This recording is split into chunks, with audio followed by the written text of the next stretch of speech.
Өзүм жебестен жедирдим, өзүм ичпестен ичирдим. Сен себепчисиң, урматтуу мусулман бир тууган. Жашоодогу жөнөкөй бир себепчисиң. Бардык рызкыны Аллах Таала өзү кепилмендеди. Сенин рызкың барлыгы үчүн төрөлдүң сен негизи. Анан өзүңдүн рызкың бар экен. Анан эмне үчүн кайра дүйнөдө чуркай бересиң, өзүңдү кыйнайсың? Аллах Таала өзү кепилдигин алып жатса рызкыңда. Күтүлбөгөн жерлерден рызкың келип жатса. Буга күн сайын өзүң күбө болуп жатсаң, анан эмне үчүн кайра дүйнөнүн аркасынан чуркай бересиң? Ибадатты унутпаш керек.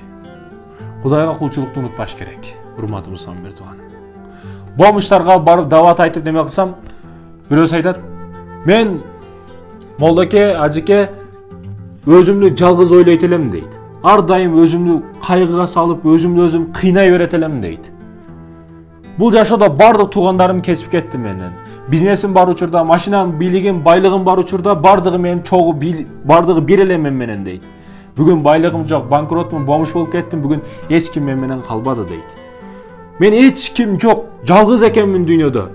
Өзүм экенмин деп кайгырып отурсам дейт. Бир учурда Аллаху акбар, мечиттен азан үнү угулду дейт. Ошондо мен альхамдулилла мусулманмын, мен жалгыз эмес экенмин.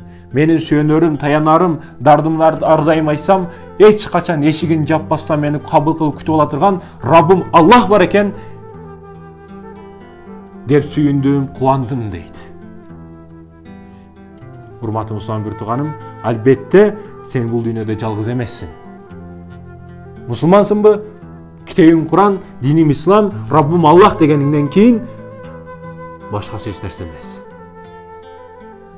Эч качан кайгырбагын, капага эч алдырбагын.